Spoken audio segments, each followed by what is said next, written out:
The new shipbuilding plan calls for a rebalancing that favors smaller and unmanned systems, but critics say the plan is still unaffordable. Bryan Clark is senior fellow at the Hudson Institute. He's former special assistant to the Chief of Naval Operations and former director of the CNO's Commanders Action Group. He's writing about the Navy and the hard choices ahead in Forbes. Bryan, thanks for joining us. In the piece, you talk about the need to compete with China. Where do you think the U.S. Navy is falling short there? Thanks for having me on, Marjorie. Yeah, I think the Navy is going to need to do a couple of things in order to address the challenge posed by China. One, it's going to have to grow the number of platforms it has in order to sustain the kind of presence it needs to counter Chinese efforts worldwide, really, to expand their influence and territory, including through gray zone activities like you've been seeing in the South China Sea over the last several years. The other thing the Navy's got to do as part of that growing of the platforms is shift to a set of smaller platforms being a larger portion of the force. So instead of having carriers and destroyers and cruisers be the main elements of naval power, we've got to think about having a larger number of smaller ships that are able to spread out the force, but also offer some proportional options to the combatant commanders. Right now, Indo-PACOM, for example, has only a few tools available to him to be able to deal with Chinese gray zone attacks. And if those tools are only aircraft carriers and destroyers, well, it's somewhat disproportionate to the gray zone aggression that they're trying to counter. So that makes the U.S. seem like the aggressor then. Let's talk a little bit about the funding piece as well. What assumptions does the plan make?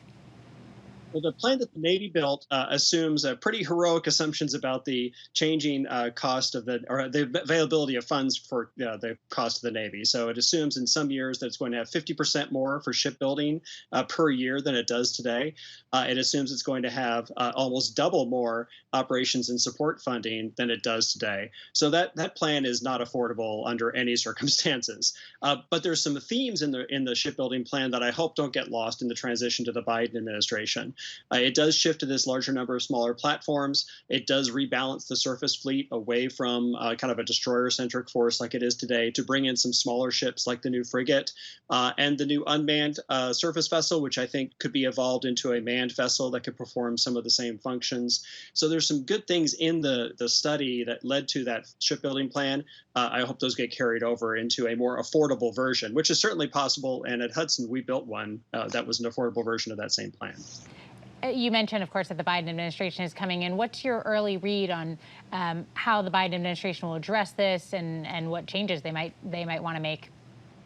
Well, they haven't said a whole lot about it, but it is clear that they want to compete with China. They don't want a war with China, obviously, or an armed confrontation, but they want to compete. And I think a key element of competing is going to be operating at that kind of sub-conventional, we call it, level of escalation, meaning dealing with island building in the South China Sea, dealing with the actions they're taking against the Philippines and Japan in terms of their own maritime territory.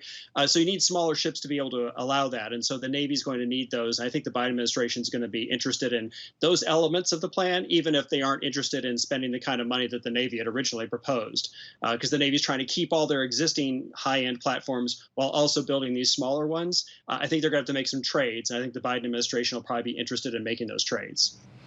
As you're thinking about Navy transformation, what kind of timeline are you using? Because obviously shipbuilding is a really long-term business. Definitely. So we're looking at over the next 20 years, the Navy could substantially transform, but even in the next 10, it could, because the introduction of these new unmanned surface vessels, which I think if they had a manned component could be transitioned more quickly. A lot of the challenges with the current large unmanned surface vessel is the concern about it operating without people on board that could maintain it or protect it. So if you put people on board that ship, it could be a lot more viable in a shorter time frame. Also, the frigate that they're developing will be fielded within the next decade. And in the same time, we're going to be retiring a fair number of destroyers and cruisers of today's fleet. So you'll start to see this transformation of the surface fleet, which is really going to drive the Navy's transformation overall. And you'll see that even within the decade, and certainly within 20 years, you could have a very different looking Navy than you do today. Another thing I thought was interesting was you talk about sort of the synergies that you could get between a manned and an unmanned program. Do you think there's an opportunity there for cost savings or for moving technology more quickly, other things that maybe I'm not thinking about?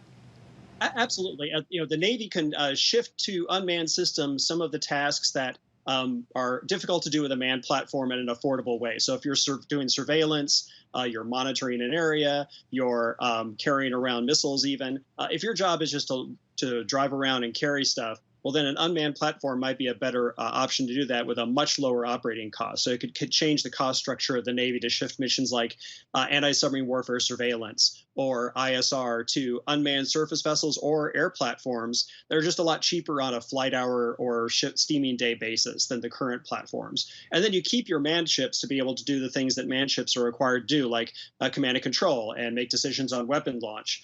Those are the things that the manned platform should be doing. So there's definitely this ability to bifurcate the fleet. And it's not so much manned-unmanned teaming as it is having each platform type do the thing that it's better suited to do. And with just about a minute to go, I do want to talk about that operating cost piece, because obviously that's a big part of the picture. How do you think the new administration should be thinking about that as they also look at the initial cost of a plan like this?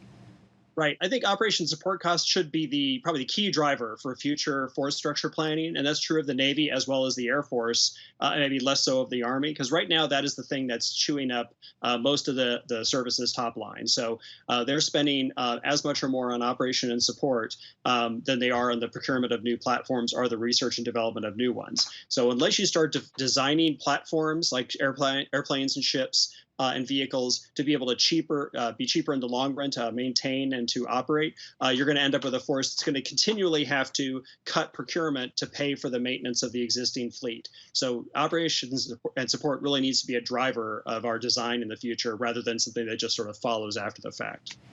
Bryan, thanks so much. Welcome. Thanks, Marjorie.